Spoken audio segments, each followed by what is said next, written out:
Okay, we'll call the meeting to order. In accordance with state statute section 84-1412, the Open Meetings Act is posted on the west wall in the council chambers for public information. Will you join me in the pledge of allegiance, please? I pledge allegiance to the flag of the United States of America and to the republic for which it stands, one nation, under God, indivisible, with liberty and justice for all. Mary, would you do roll call, please? Stokely? Here. Penrose? Here. Swenson? Here. Boozy? Here. Hugo? Here. Smith? Here. Okay, the consent agenda. Appointments to the Board of Directors of the Municipal Energy Agency of Nebraska. Tom Gillette, City Administrator, Director, and Ron Doggett, Electrical Supervisor, Alternate. These are both 3-year terms. Fire and Rescue, we don't have anything tonight. Approval of the minutes from the previous meeting. Treasurer's report, everything's good there. Claims, everybody got a chance to go through your claims? We have 2 add-ons. We have a bill here from Danco that was actually dated October 13th that was sent to the rural fire district. And it was for repairs to the air compressor. For the total is $1,656.25, and we owe half. So our share would be $828.13. And then a bill here from G-Works, which is our software for utilities, payroll, general ledger, accounts payable, for the licensing and support for $9,811. I got it yesterday, and it's due November 23rd. So those are the 2 that are added for approval. Anybody got any questions on anything? Otherwise, we just need a motion for the approve the consent agenda. So moved. I'll second it. Motion made by Tom, seconded by Jerry. Cast your votes. Okay. Public hearings, we have one tonight, amending the revolving loan fund program guidelines to make the existing loans prior to 2015 forgivable and to discontinue the program, ceasing any economic development activities. These economic development revolving loan fund dollars now basically are all returned back to the state. In other words, any payments that are made by any one of these 3 entities, those repayment dollars all go back to Lincoln. We don't see a dollar of it here in West Point anymore. And we don't see it in a revolving loan fund program anymore because that program has since been taken over by Northeast Economic Development District. And they have a structure in there for reuse funds, so a similar program is available through Northeast. So one of the goals, or one of the options they gave us, was the ability to forgive the balance of these 3 loans, and that in turn would just help those businesses keep the dollars here in West Point. Mm-hmm. How much is that balance?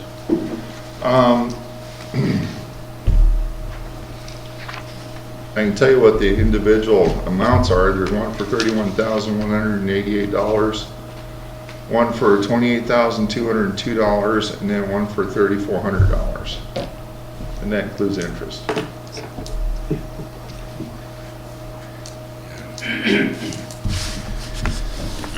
every 6 months, I have to do a report to the state and then send the money to the state.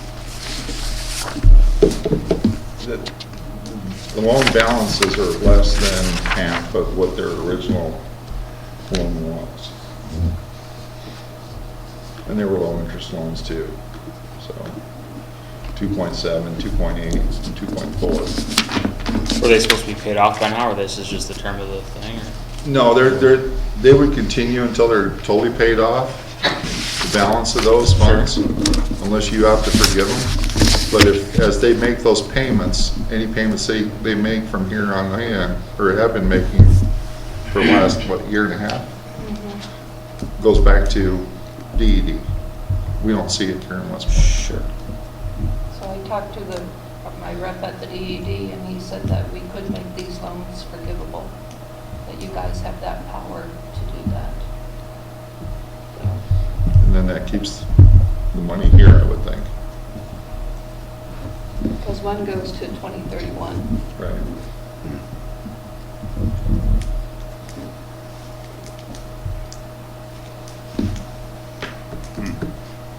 So we gain nothing from the payments in the city. No. No, No. we don't.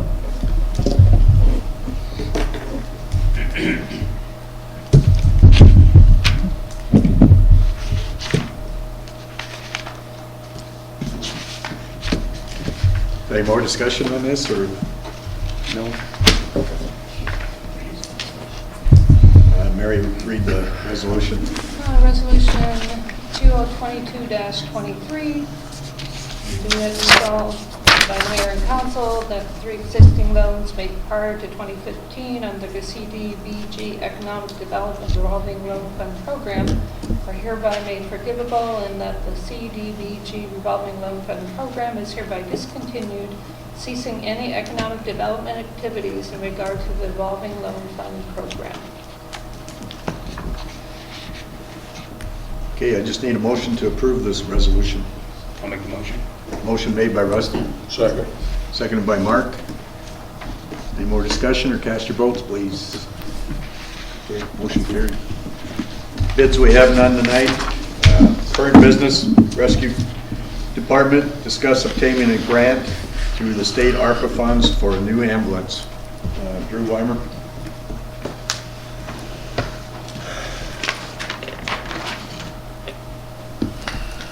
Okay, so the state of Nebraska has ARPA money out there for rural EMS departments to replace aging ambulances. We do have an ambulance that would qualify. They have to be 20 years or older to qualify for this grant, and our oldest one is 20 years old this year. So we went ahead and applied. There's $20 million out there. The maximum for any one department is $150,000. So we did a Zoom deal. They said apply for the max. So what we're looking to do is, if we're approved the $150,000, then we want to proceed with purchasing. We have to make a purchase agreement by December of 2023. So we have a whole year to make the decision on which brand of ambulance and what we're going to go with. So basically, if this happens, I mean, we got some rough ideas. I mean, new ambulances are costing anywhere from $275,000 to $325,000 now, just for the ambulance. So we would be looking at half of that being to the city and rural. So your guys' half would be roughly on a $325,000 ambulance, $87,000. So we're looking kind of for approval, but we'll come back if we get the whole 150 to say here's what the final numbers are with the actual quote. That's what we're kind of looking to do. Could you get just part of it? Would they give you part of it, or? They said, everything's up for review depending on how many people put it in. It's possible that they say we only get 100. I highly doubt that they would give anything less to most departments. They didn't ask anything about revenue, anything about they only asked what your current ambulances are and how old they are, and then what your department consists of, so. And basically, I asked them to come to the council to let you know what's going on along the lines of purchasing a new ambulance, because there is going to be some type of a financial commitment that eventually would end up being split with the rural fire board. But at least everybody's aware of it, and we've got a grand opportunity here that we normally wouldn't have. Correct. But And part of it, there was up to $50,000 for secondary equipment, so we did apply for that.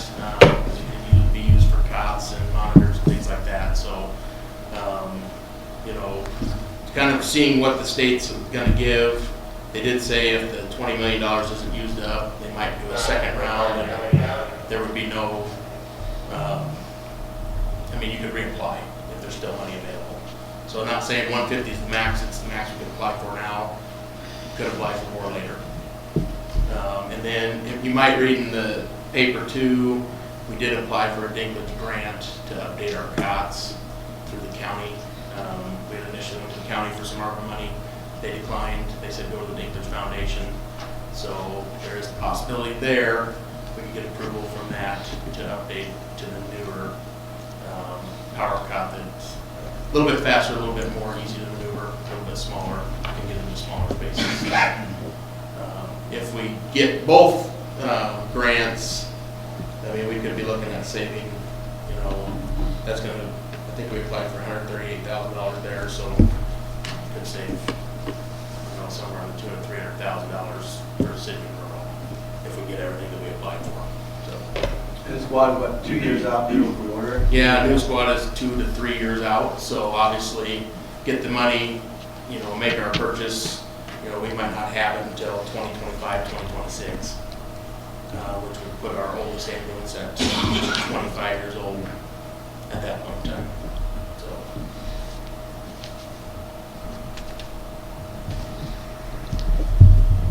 any other questions? Sounds like a good deal. We get it. If we get it, yeah. Yeah.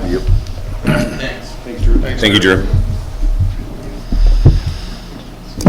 We have to vote. No, we don't have to take any action on this. I just wanted to bring everybody on board with the grant application process. Yep. Okay, we'll go on to item 2. Consider request to vacate, sell East Street located between Block 2 and Block 3 in the Hughes Edition to the City of West Point, AKA Hughes First Edition to the City of West Point. Any claims for damage filed from this in this proposed action? Action. Tom? I did do a breakdown of some of the past properties that we've sold and put those dollar amounts in your packets. It's roughly about 35 cents a square foot is what we were selling them for. If you take that and apply that to the property that Kevin is talking about, it would bring it to $3,076.50. And the current county evaluation on that piece of property is $6,595. So, it's your choice. And Kevin's. Think you pay the 6,000? Ask him. Kevin, would you rather pay 3 or 6? Legal comment. Okay, we figured out your answer, so. Council, got any discussion on this? Okay, I'll have Mary read the ordinance vacating the street.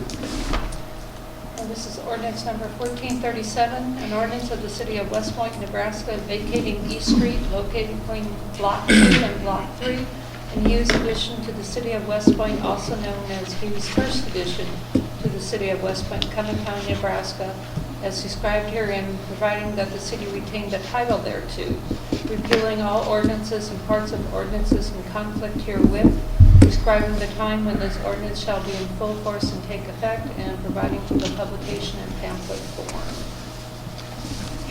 Okay, I just need a motion to suspend the 3 readings. I'll make a motion. Motion made by Shay, seconded by Rusty. Cast your votes, please. Okay. Now I just need a motion for a final passage. Make a motion. Second that. Motion made by Shay, seconded by Ryan. Okay. So, yeah, Pass the resolution. resolution on the price. And what was the price again?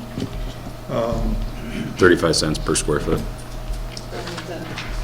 Will be $3,076.50. 76, how many cents? 50. 50? Okay. Okay, so this would be resolution 2022-24. Be it resolved by the Mayor and Council of the City of West Point to sell the real estate described as follows. East Street located between Block 1 and Block 3 in Hughes Addition to the City of West Point, also known as Hughes First Edition to the City of West Point, Cumming County, Nebraska, to Kevin Klitz for the sum of $3,076.50, and that the mayor and city clerk are authorized to execute all documents relating to the sale of said real estate. Okay, I just need a motion to approve this resolution. Make a motion. Shay made the motion, Second. seconded by Ryan. Is this a final deal then? Yeah, this will be it. This is the price? Yeah, this is the price. Yeah, the adjacent property owners were notified. Yep. Yeah. You know, when the property Too is cheap. for sale. That's too cheap. And the numbers I pulled up, like I said, were historical numbers on recent property. I'm not putting, I don't want to say Oh, I recent thought property, we but were property very that's sold in the last motion and 2 years. second. Oh, there we go. There you go. Yes. There we go. Thought we already had all the discussion he asked about. Thought we already had the discussion that he asked about. Okay, item 3, discuss amending the code book to allow for the sale and discharge of fireworks celebrating the new year.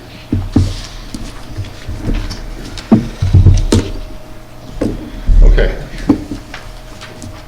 I was still thinking the property.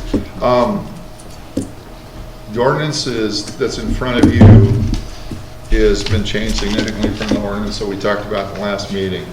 And Mary did a bunch of research work on it and incorporated the 4th of July fireworks also into this. It specifies the dates, the times, and the fees, and the inspection requirements for this ordinance. So it'll be all inclusive for New Year's and the 4th of July. So we have to come and make application again, the same way that you on the 4th, so we know where the stands are. And I kept the fee the same as the 4th. And that has to be dismantled, because I believe that they have to file for a license for New Year's. You get one for the 4th for that period, and then you have to file again for New Year's from the state. So, From the city also then? excuse me? From the city then also? Yes, and you have to get a permit from the city, and then the fire chief will inspect the stand, just the same as he does on the 4th, and then give, if it passes inspection, then he gets the permit from the city.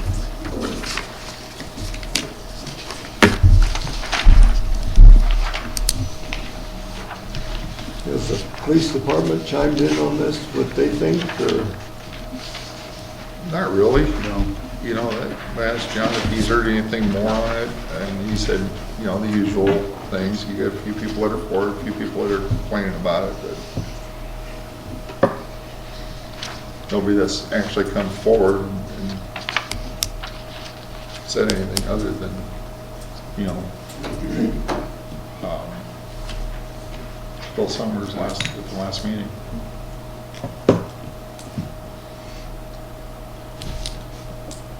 Any more discussion on this, or have Mary read the ordinance? Because we did a first reading last month, but because this is so new, you'll have to suspend the 3 readings and go that process.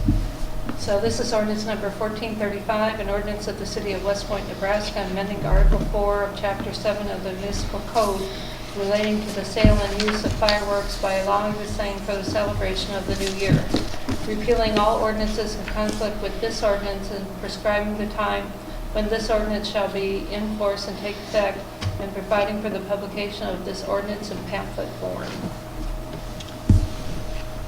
Okay, I need a motion to suspend the 3 readings. Motion made by Rusty. Second. Seconded by Mark.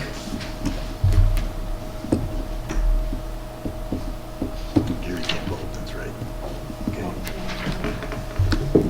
I need a motion for final passage. Make the motion. Motion made by Mark, Second. seconded by Ryan. Cast your votes. Item 4, Nebraska Department of Transportation year-end certification of city street superintendent. Authorization for the mayor to sign the form. This is needed to appoint the city's superintendent, right? Right, street superintendent. This is for complying, we're gonna certify with the NDOT. Yep. Anybody have any questions? Okay, Mary, read the resolution. Resolution number 2022-24, be it resolved that the mayor of West Point hereby authorized to sign the year-end certification of city streets superintendent form, and that form is appointing John Swigman as our street superintendent. Okay, just need a motion to approve this resolution. I'll make the motion. Motion made by Jerry, Second. seconded by Tom.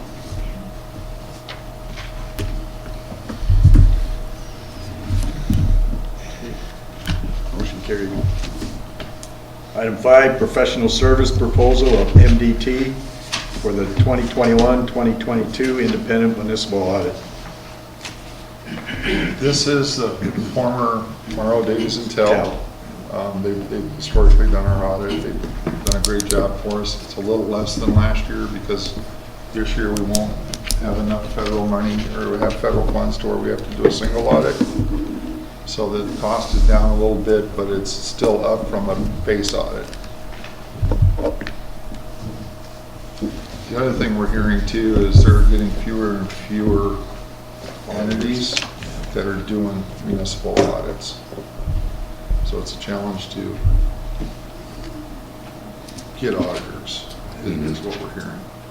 And the ones that have, Mary's checked into a couple of them, are paying a lot more for a lot smaller communities with a lot less. A small town of 640 was paying $12,000.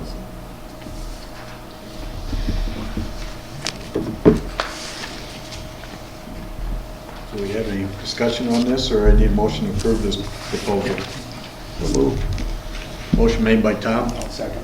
seconded by Rusty. Okay, motion carried. Item 6, designated liquor license, Roadhouse Lounge for the West Point Auditorium Foundation fundraiser on November 23rd, 2022. Rush's Liquor Store for the West Point Community Theater Christmas concert on December 3rd, 2022. Roadhouse Lounge for the Ducks Unlimited Banquet on January 27th, 2023. Do I have a motion to approve these liquor licenses? So moved. Motion made by Tom, Second. seconded by Ryan. Cast your votes, please. Item 7, approval of the council-affiliated claim of Hugo Plumbing and Heating Services and Supplies in the amount of $8,983.96. Okay, Schmidt. The motion to approve this claim? Second. Who made the motion? Mark. Seconded by Tom. Cast your votes. Okay. Item 8, the Eagles Club. That's right. Yep.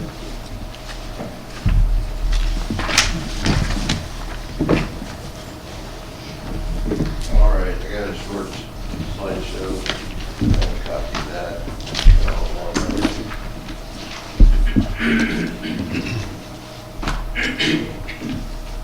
Thank you.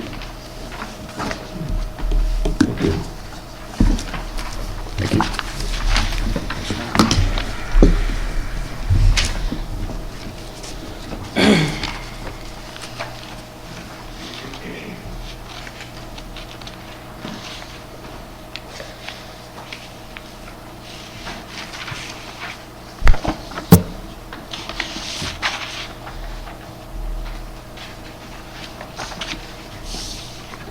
So the Eagles Club was approached by the city almost a year ago about purchasing a portion of our property to expand the building here. So that's kind of what this is about for anybody that doesn't really know. But this slide is just going to go through the timeline of what we've discussed and kind of what the Eagles Club has discussed internally and what our feelings are on the project. So first of all, our introduction, I'm Randy Eastern, the treasurer. You can see the rest of the officers up here. Kevin Landone's here, he's our president. Dwight's here, he's our chaplain. Cheyenne's here, she's our secretary. We have several other members here as well. So, the Eagles Club is a local nonprofit fraternal organization that opened in 1975, which was 47 years ago in this location. We currently have 116 members. It's gone up and down over the years, but had more lately. So it's part of the state and international nonprofit Eagles associations. The state has a state chapter and there's an international chapter. So Our money doesn't go to them, just a small portion of our annual dues per member does go to them. We're operated by volunteers. The club management, which is the bookkeeping and all that stuff, is all volunteer. We pay some of our staff, which includes bartenders and kitchen help. We serve food on Sundays and Mondays. The local club owns the house, the building, and the parking lot. So the previously Rich Gould owned this house, and 4 years ago the Eagles Club came up for sale, and the Eagles bought it because it fits nicely into the property that the Eagles Club owns, and that's rented out right now.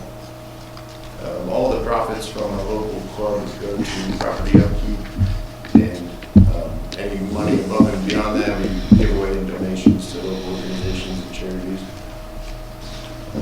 This is just a list of some of our recent donations in the past year or two, I believe.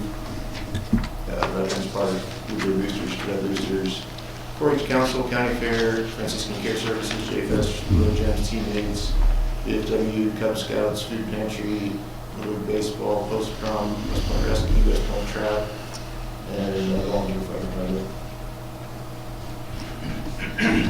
So this is the map on the right-hand side here is what the city's initial offer was to the Eagles Club, what they were proposing to acquire, which is the old Gould house, which I'll call the house lot throughout this, which is 143 by 65 on the south side there, and then a portion of the west side of our parking lot, which is 100 by 65 feet.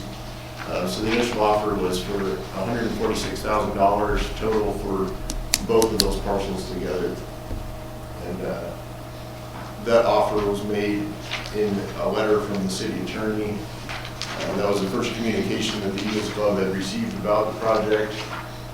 The Eagles Club was never contacted prior to that for any input on how it might work or affect the club. But we had heard rumors. There were people talking about it. People knew there was something going on. We heard from different people that something was going to happen. And several months later, we got that letter from the attorney. And that's just one thing that the Eagles Club thought was a little bit underhanded, or we would have liked to be part of the discussion from the beginning to see how this could work for both entities.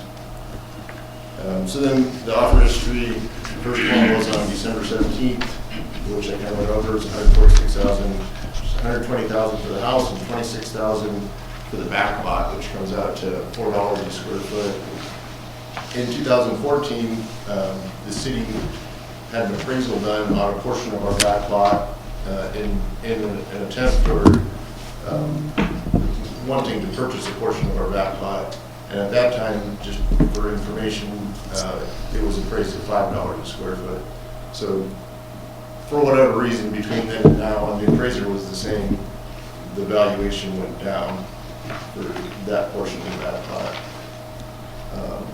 So then going on with the offers, May 3rd, we had a meeting with several council members, the city administrator, city attorney, Eagles Club attorney, and some other community people, just to discuss the project.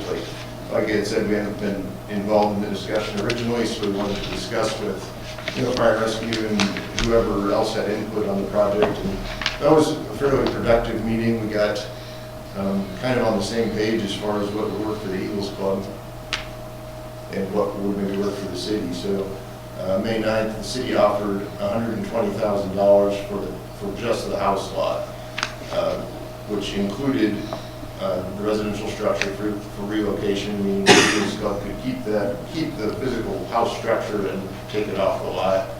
And it included wording this sidewalk or similar walkway, which was on the west side of the Eagles, between the two properties, the west side of the Eagles building and the east side of the house lot, because the Eagles had requested that we have some way to get around the outside of our building and ideally drive around the outside of our building, because we have a handicap ramp right here that goes into our basement. So just having this open just gives us a lot better access for people parking back here to be able to get to the basement without having to go all the way around and around down on the street. This is usually parked for cars. So that having this access is fairly important to us.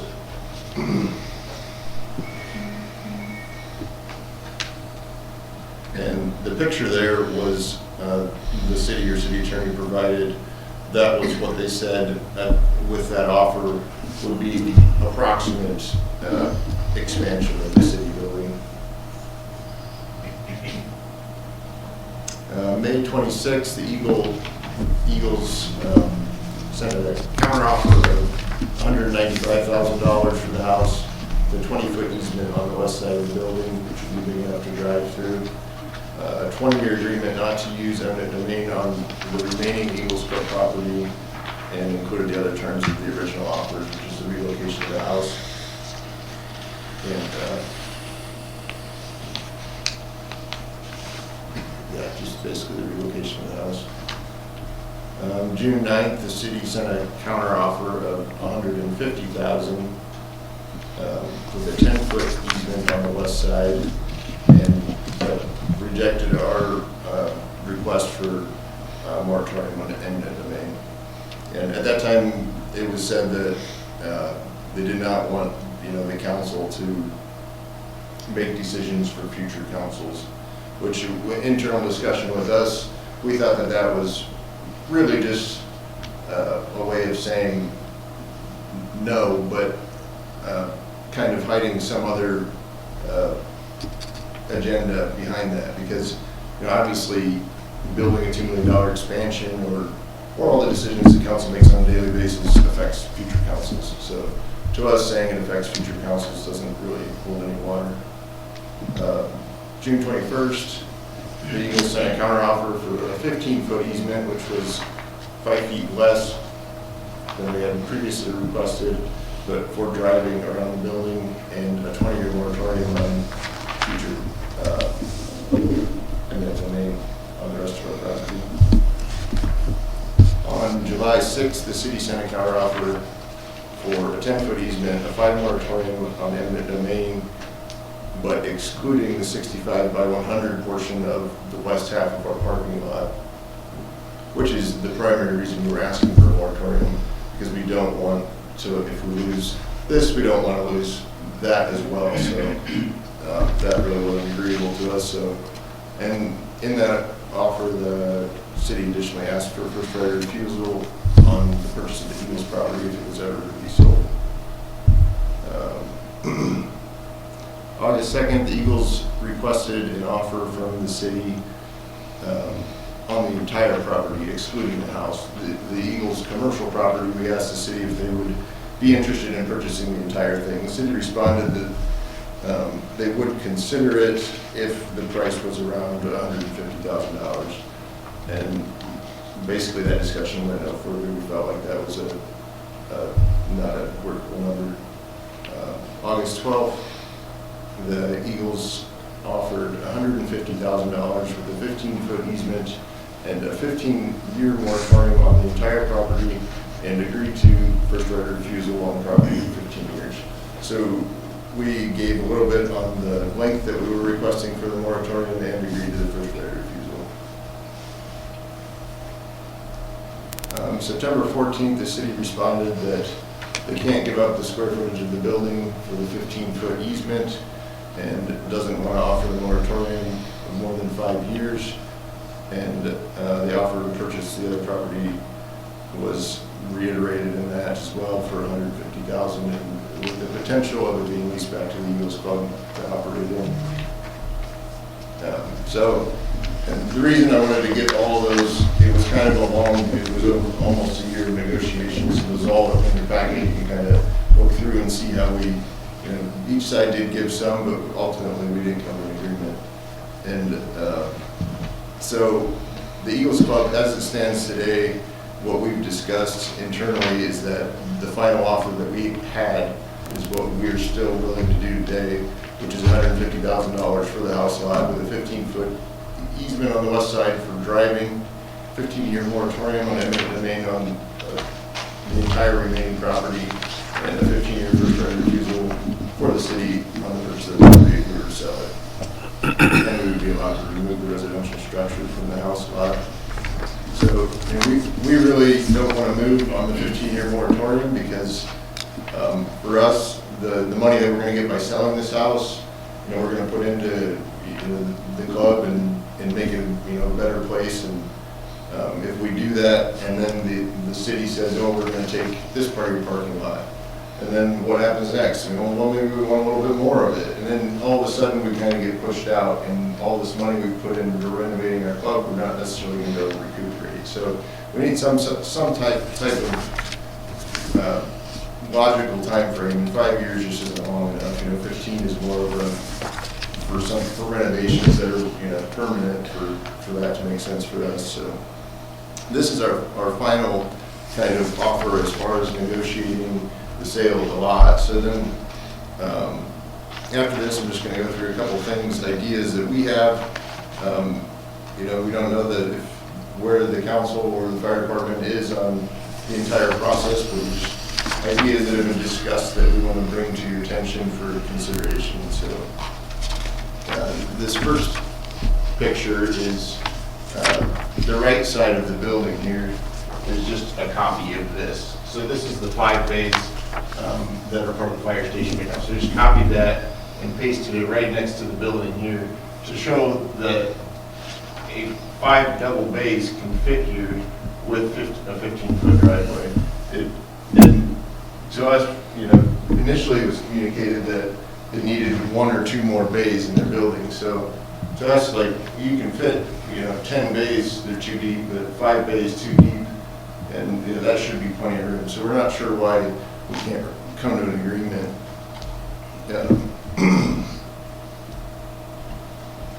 Because that 5-bay building is 70 feet long. There's 15 foot. The space between the west side of the Eagles Beer Garden and the side of the building, the existing city building, is 85 feet exactly.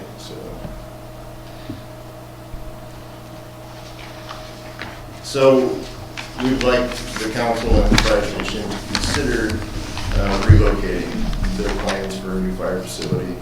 And these are some reasons we think would be appropriate.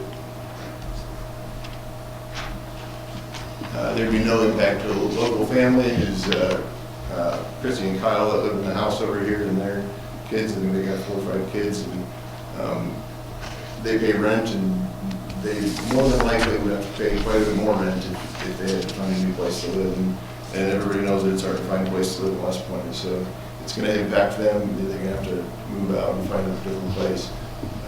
There'd be no impact to the local business and charity, which is the Eagles Club. The current fire station is somewhat outdated. It's not that old, but it does have lacks some features that new fire stations have, like drive-through bays. Volunteers don't have a place to park when coming in for fire calls. And typically we see the street just full of cars, kind of either which way. There's really no system to have people come to calls. It just kind of, everybody lands there. It just doesn't seem like it's a very good layout as far as the volunteers coming to the station. The visibility of the highway for response vehicles is poor and slows response. They pull up to the intersection here. The Eagles Club is right in the way. Oncoming traffic can't see the emergency vehicles exiting, and a lot of times there's a small traffic jam there if the police haven't got there in time to stop traffic or whatever. So I feel like the location isn't necessarily that great. And the current station, as it sits today, could be utilized for police and other city vehicles. It's kind of come to our attention that the police need more space, and moving the entire fire and rescue out of here would allow plenty of space for police and office expansion or whatever need might be here at City Hall. So after this, I've just got a couple examples of surrounding communities and what they've done, because there are a lot of communities putting up new fire stations close by. So we have a couple of those. There's Scribner. I think this one's only a couple years old. They relocated to a different property. I think, well, their old one might be across the street. That's a 6-bay building. I think they're double deep, maybe, but I'm not sure. Wayne, after the tornado, they put a new facility in, which is really nice. I think that's on the east side of town. Humphrey, I don't think they built this yet, but it's a rendering of what their new station's going to look like. Valley. I think this one's under construction. It's got, Valley's a similar size to West Point. So they got a little bit more population surroundings, they've got more calls and stuff. It's a bigger facility than what West Point would probably need, but just another example. So just one thing that I noticed in these is the people going towards these steel frame buildings with tin because they're relatively cheap construction compared to brick and mortar buildings. Talk about brick and mortar buildings and it's millions of dollars. These are, probably still millions of dollars, but significantly less than these brick and mortar buildings that you might see. I think this one's kind of a both. So just a couple ideas, thinking, and these are property in West Point that just through discussion feel would be different options besides the Eagles Club property. I haven't, or none of us have talked to the owners of this property. This is just for discussion purposes. So this one is out by the Stall Gravel Pit. It's located on 275 and 32. And that superimposed thing with the arrow pointing to it is the size of the current fire rescue facility. So just to give you an idea of how much space is available at these different sites, that would be something that would work. A lot of fire buildings, new fire buildings you see are located on major thoroughfares like highways, and because it's quick access, like in this location, you have quick access going east or north or south. You've got a really, to me, that's a prime spot just because of the ease of access to it. And a lot of people mentioned this one, which is a JD's parking lot. That one has good space and good visibility as well. This one was mentioned by somebody at one of the meetings, which is the old West Point Home Center. And I also included the CBA warehouse in that square, but that would be about down the middle if it wasn't both of them. So.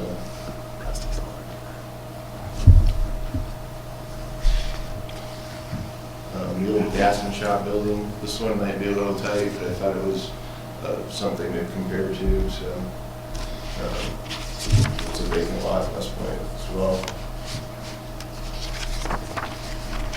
So considering those things, another option that the Eagles Club has discussed and is willing to discuss further is the possibility of the city buying the entire Eagles Club property. So we came up with a price of $850,000. Our lot is approximately 40,000 square feet, and it's a rough breakdown of how we came to that number.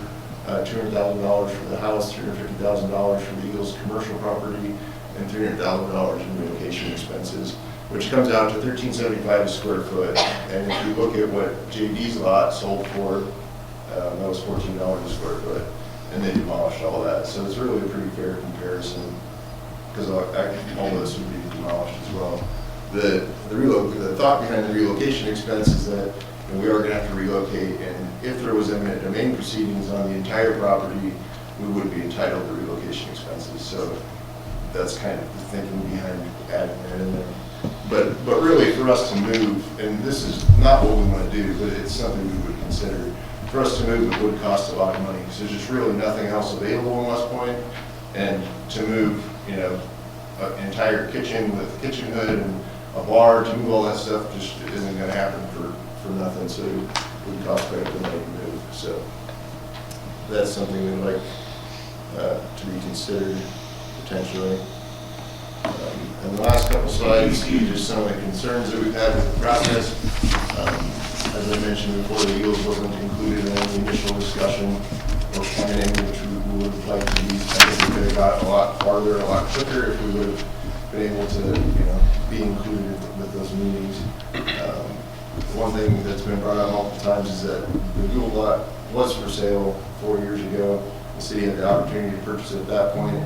We bought it 4 years ago and had plans for it, and still have plans for it. And now the city's just like, well, now we want it. Well, we just bought it. We've been planning on doing these things and changing the yard and stuff like that. And now it just feels like the city's kind of stepping in after the fact and being, oh, now we want it. So,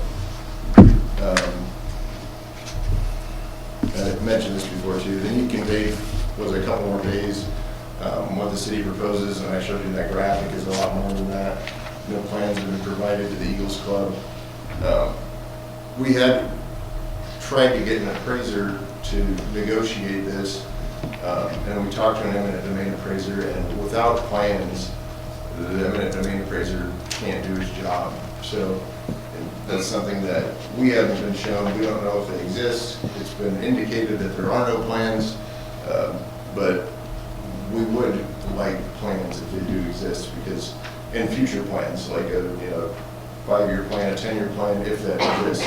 Because without that, the eminent domain attorney or appraisers can't look at the entire impact to the Eagles and to our property.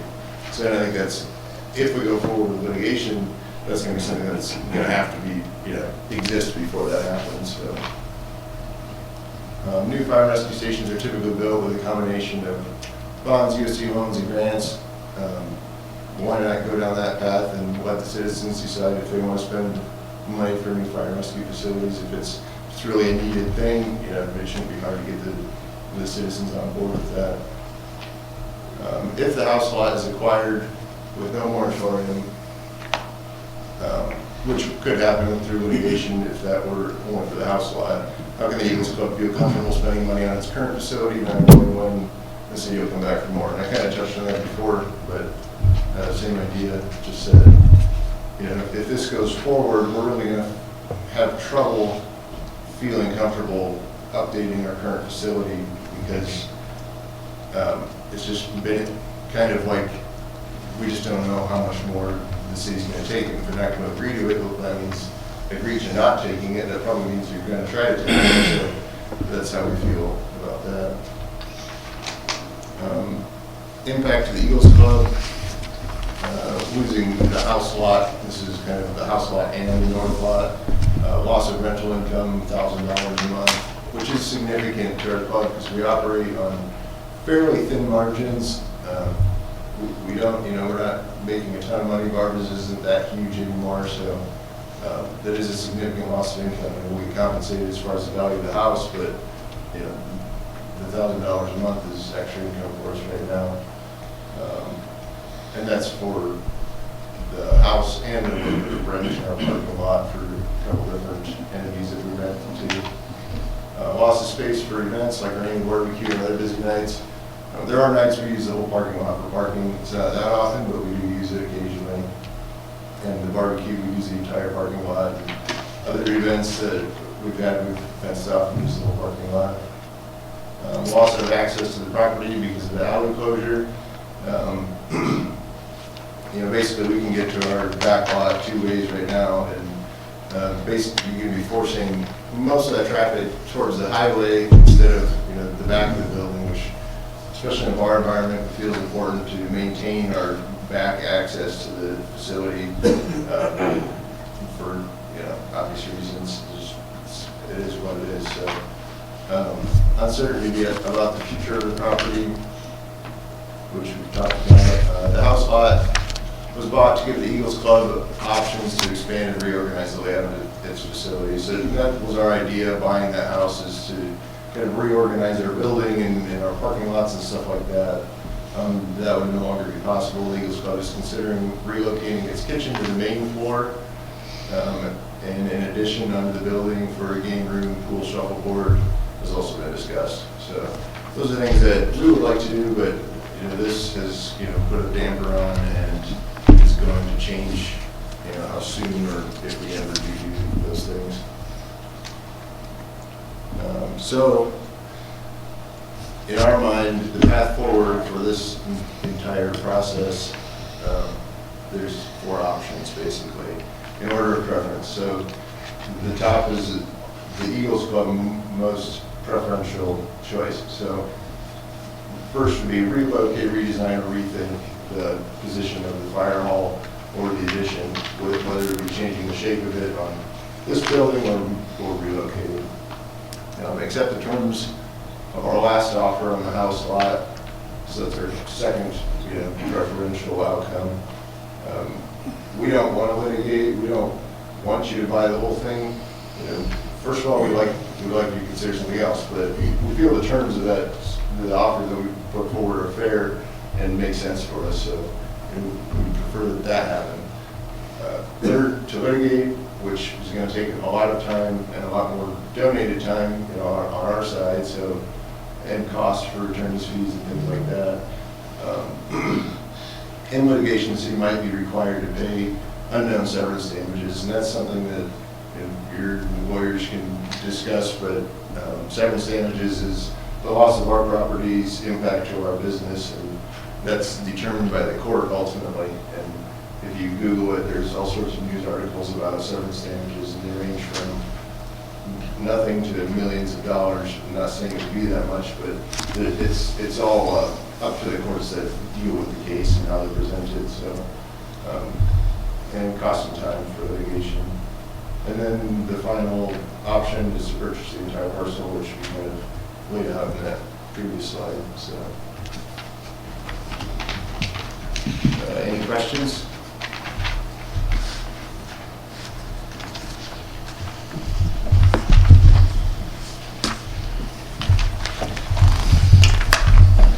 Just to kind of give a little bit of a recap too on the city side of this, we were approached by Fire and Rescue that they were going to need a little bit more space.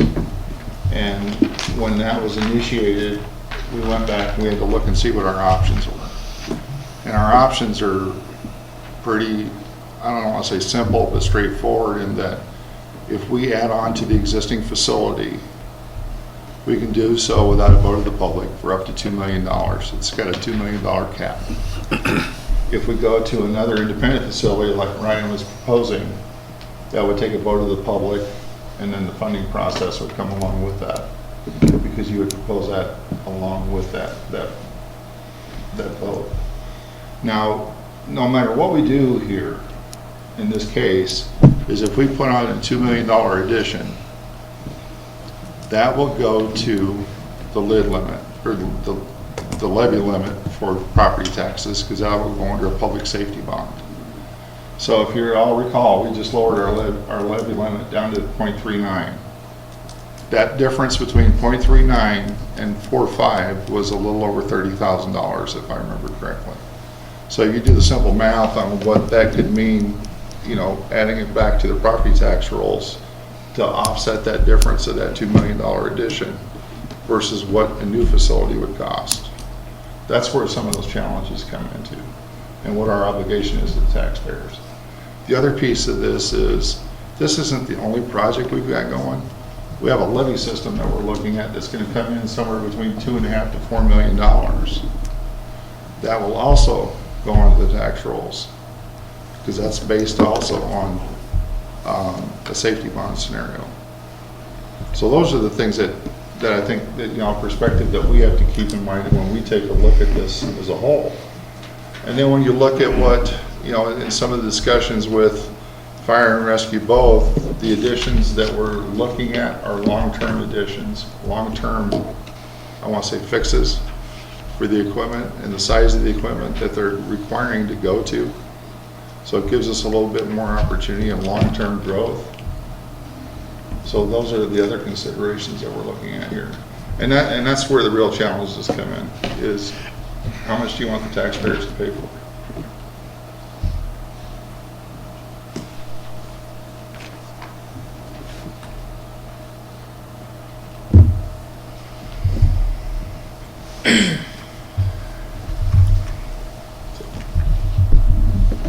The other thing is, and I failed to mention this early on, is we're not the only public entity involved here. The Rural Fire Board is also involved. So when the initial discussions started, we had to have discussions with the Rural Fire Board to make sure that they were along with the process, because they are a partner in this process, and they're also responsible for a portion of the costs. And they're also a taxing entity. So there's some limitations there also.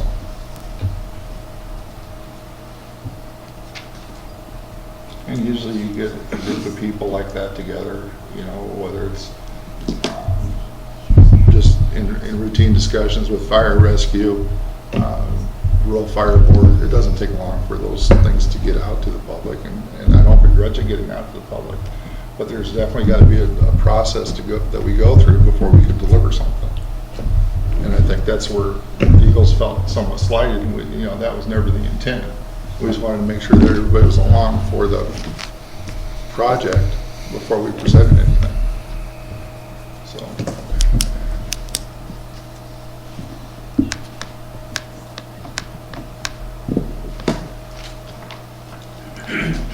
We have any more discussion on this? Thanks for putting that together.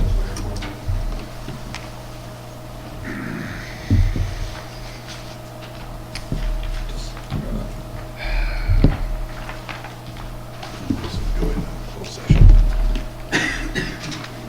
If we're done, yeah, we can go and learn next item if you want to. That's up to you. This is our next item. Okay. Thanks, guys. Thanks. Yeah, and as a thank you for listening to my presentation, we invite you all to come to the Eagles after meeting for a free drink with us.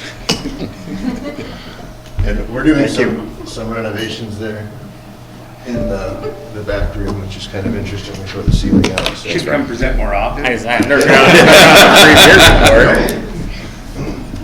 Now, if you aren't a member, you can give them all to me. Thanks again, Ryan. Yeah, thanks, Ryan. Okay, we'll go on to item 9. We'll go into closed session.